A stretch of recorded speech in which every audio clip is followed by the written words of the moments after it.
All right, ladies and gentlemen, welcome back to the channel. We're talking about the Green Bay Packers in today's video. So on day one of free agency, it's already being, so many people hate this because of the money.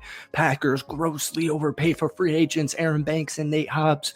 Folks, my opinion is very different. Day one of free agency, you always overpay. Day one of free agency is always overpays to go out there and get your guys. 1 year ago, the Green Bay Packers made moves for Josh Jacobs and Xavier McKinney. McKinney was not really frowned upon. People were intrigued by it, but the Josh Jacobs move was extremely frowned upon 1 year ago. I don't know if you guys remember that. It was extremely touted as an overpay. People were worried about his longevity. People were wondering why the Packers moved on from Aaron Jones. And what did we see? The Packers were the fifth best rushing team in the National Football League. We also saw very similar with Xavier McKinney, where he ended up being, especially in the first half of the season, the dude was getting an interception every single football game. So last year, the Packers made two big moves on free agency day one, which was very uncharacteristic of the organization, and both of them were A-plus home run hits. Now, Aaron Banks at left guard is not really going to be viewed as a home run hit because he's an offensive lineman. Nate Hobbs is, to me, I've been covering the Raiders for a couple of years now, 3 or 4 years, and Nate Hobbs is an absolute stud. And my best comparison for him would be what Amik Robertson did for the Detroit Lions last season. And I don't really care about the money. I think Nate Hobbs is on a really good contract. And as far as Aaron Banks goes, I don't really know why everybody hates it. Everybody hates it. 49er fans are like laughing in our faces. I don't really understand it. So let's talk about it, all right? But before we do, hit that like button, hit that sub button for daily NFL content. It's been a couple of weeks since my last Packers video, I feel like, but we post plenty of Packers stuff on this page. You can try and get this one to 250 likes, folks. It goes an extremely long way. So day one of free agency, Nate Hobbs, right? 4-year, $48 million contract, and he's coming from the Las Vegas Raiders. Now, he spent most of his rookie season in 2021, as well as 2023 and last year in 2024, playing in the slot. One of the craziest things is he was not penalized, and he played in the slot for last season. I mean, that's insane. And one of my biggest issues watching the Green Bay Packers last season, from literally the start of preseason all the way until the final whistle against Philadelphia, were penalties. I mean, you watch it in the first month of the season, and you're thinking there's no way this keeps going. And then you watch it in the second month of the season, and it's like, all right, maybe that was because Jordan Love was injured. These guys are getting injured, blah, blah, blah. They're still trying to figure it out. This won't happen the whole year. And then it happens the whole year, and it happens in the playoff game, and it happens against Minnesota and Chicago to finish off the season. And the Packers the whole year just shot themselves in the foot. So that's why I love the move for Nate Hobbs is he's not a penalized guy at all. He's also extremely versatile. According to a source, apparently the Packers' potential approach could be using Nate Hobbs as an outside corner in the base defense and then shifting him to the slot on passing downs. But I will just say the dude, because here's the thing, he's a really good run stopper, but he's not the best tackler, and we'll talk about that in just 1 second. He's 5'11". He's got a 4.48 speed, very good athletic profile. He's a physical freak, is what former head coach for the Raiders, Antonio Pierce, had to say about Nate last year. And in 2023, he had 6 tackles for a loss. Like, he's got the physicality, all right? He's just not the best tackler.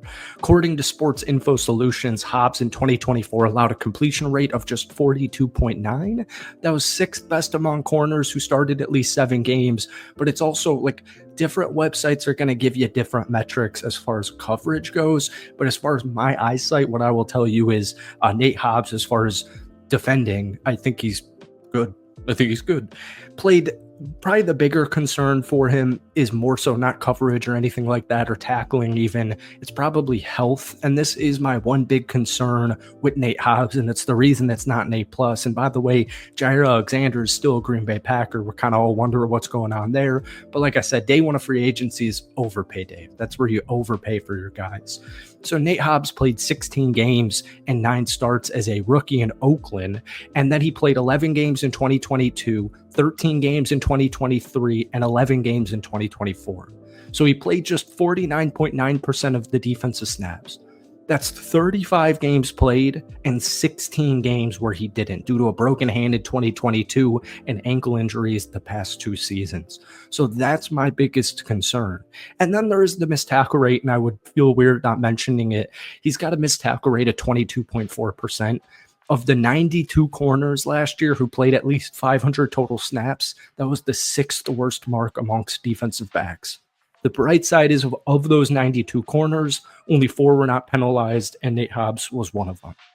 So I like the move, but I get it. It's a little bit of a gamble as far as health goes, but so is every player in the National Football League because it's the National Football League. And then we move over to Aaron Banks. And what this move most likely means, because Josh Myers won't be re-signed, is Elton Jenkins is going to move to the center position. Now, everyone was freaking out because Aaron Banks got a 4-year, $77 million contract with $63 million in the first 3 years. But the way I view it is Aaron Banks has allowed 1 sack across over 1,000 pass blocking snaps in the last 2 seasons. In fact, he's only given up 3 total sacks in the last 3 seasons. He also started 43 games at left guard for San Francisco over those last 3 years. He is a former Notre Dame legend. I'm a Notre Dame biased fan. 2nd round pick in 2021. He was a very good gap blocker. Frequently led the way to touchdowns in the red zone for San Francisco. But then in 2024, not great. Just didn't have a good season, but he is 6'5", 325 pounds. And I really like the idea of having him on some of these Josh Jacobs power runs. And then just real quick with Elton Jenkins, 2-time Pro Bowler at left guard. So you're wondering what's going on here. Well, he's 29. He's got 2 years left on his contract, so he's not leaving Green Bay, but he can play anywhere on the line. Anywhere on the line. He started that one game when Josh Myers missed last year at center. It was somewhere like week 10, week 11, something like that. And he did a good job. So, I know the money on the first day of free agency always seems like, whoa, we got all these guys to pay. We're paying all of these studs, and then we've got to pay X, Y, and Z. So why are you throwing all this money out? And then you start to see, somehow the cap works and the cap hits and just the money that's guaranteed, et cetera, and you start to relax a little bit more. So I just want to say, just like last season, don't worry about the money. I don't like to worry about the money. That doesn't make any sense here. I will be keeping a very keen eye on Green Bay in the next 2 days. Free agency technically begins in like 24 hours from the time of this recording. Green Bay is not done. They're probably not going to make any crazy splash, but obviously they still have positional needs, and I know Goody's not done. All right, so let him cook. That's it for today. Hit that like button, hit that sub button if you guys enjoyed. Give me grades down below for the Nate Hobbs signing and the Aaron Banks signing. Thank you guys so much for watching. Have a great rest of your day. We'll see you in a few days. Peace.